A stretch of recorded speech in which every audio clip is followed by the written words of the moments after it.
시작. 믿음의 주요 또 온전케 하시는 이인 예수를 바라보자.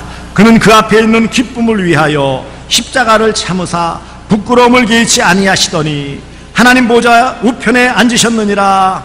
아멘. 왜 우리가 믿음의 주요 온전케 하신 예수님을 바라봐야 합니까? 세 가지예요. 첫째, 여기 십자가를 참으사 그랬어요. 그 앞에 있는 기쁨을 위해서 십자가를 참으셨다 그랬어요. 한마디로 말하면 십자가로 인한 수치와 불명예를 무시해버렸고 그 앞에 있는 즐거움을 위하여 십자가를 참으셨고 결국 하나님 보좌 우편에 앉으셨다라는 것이 2절 뒤에 부분의 내용입니다. 예수님은 한마디로 믿음의 주, 이 믿음의 주라는 말을 잘 살펴보니까 믿음의 주, 믿음의 창시자라는 거예요. 예수님은 믿음의 창시자예요. 우리가 믿어야 될 유일한 분이라는 것을 말씀합니다. 다른 대상이 없다라는 것을 한마디로 표현하는 것이 믿음의 주, 믿음의 대상, 믿음의 창시자예요. 그리고 예수님은 온전케 하시는 분이시기에 예수님을 바라봐야 돼요. 온전케 하신다라는 것은 완성자라는 뜻입니다. 완성. 한마디로 예수님은 왜 우리가 예수님을 바라보며 믿고 살아야 합니까? 예수님은 우리 믿음의 창시자, 믿음의 전부이고 믿음의 완성자이기 때문에, 믿음의 시작이고 믿음의 종결자이기 때문에, 요한계시록적인 표현으로 알파와 오메가 되시기 때문에, 한마디로 우리의 전부가 되시기 때문에 예수님을 바라보아야 한다는 것입니다. 예수님은 뿐만 아니라 생명의 주가 되시고 구원의 주가 되시고 심판주가 되십니다. 다시 오실 그분, 심판주로 다시 오실 것이기 때문에 예수님을 바라보고 예수님만 바라보아야 한다는 것을 강조하고 있습니다. 하나님 아버지는 가장 완전한 믿음의 본을 보여주시고 예수님을 통해 그것을 우리에게 분명하게 보여주시고 신앙경주에서 승리하기를 원하시고, 그래서 믿음의 주의 온전케 하시는 예수님만 바라볼 때에 천국을 허락하시고 이 땅에서도 놀라운 복과 은혜를 베풀어 주시기를 기뻐하시는, 우리가 믿는 하나님은 사랑의 하나님이십니다.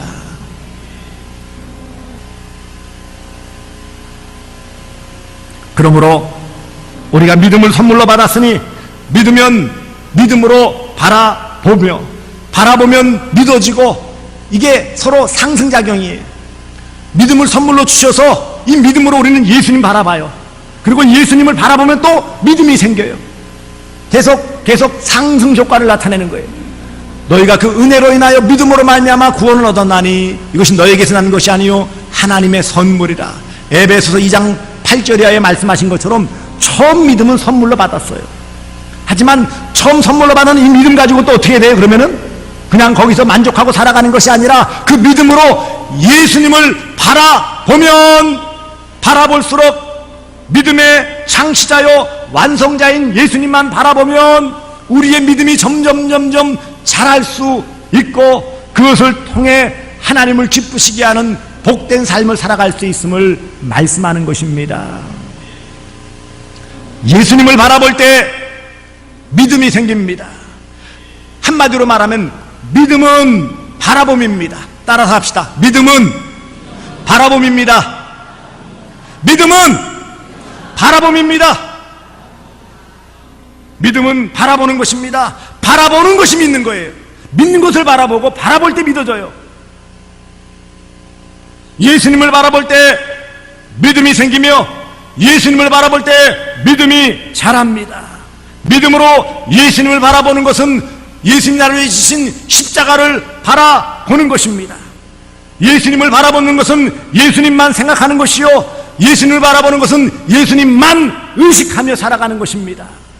예수님을 바라보는 것은 예수님처럼 생각하고 예수님만 의식하는 것이요 예수님을 바라보는 것은 예수님과 동행하는 삶이요 예수님을 바라보는 것은 예수님만 따라가는 삶입니다. 누가 믿음의 사람입니까? 예수님 바라보는 사람이에요. 어떻게 우리가 예수님 바라볼 수 있습니까? 믿음으로 바라보는 거예요. 믿음과 바라보면 하나예요. 믿음으로 바라보고 바라볼 때 믿어지는 거예요. 하나님은 믿음의 주요 온전케 하시니 예수님을 바라보게 하셨습니다. 예수님을 바라봄으로 하나 되게 하셨어요. 이것이 하나님의 놀라우신 은혜요 뜻입니다. 믿음은 바라보는 거예요.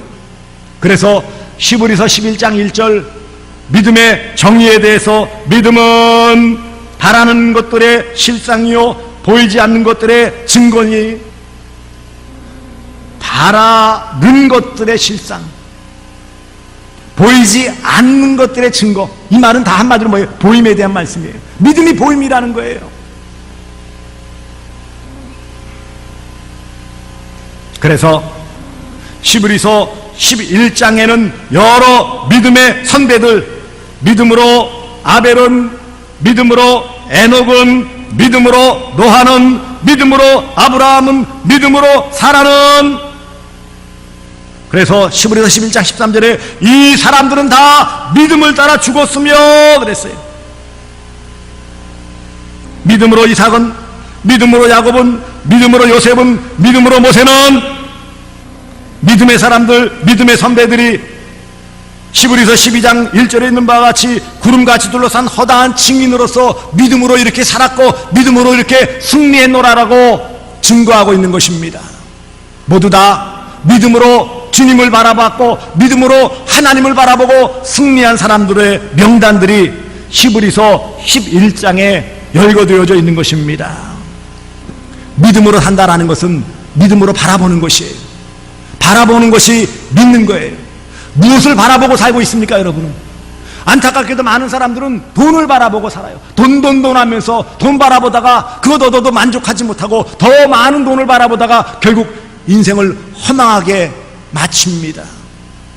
명예를 바라보는 사람들이 있어요.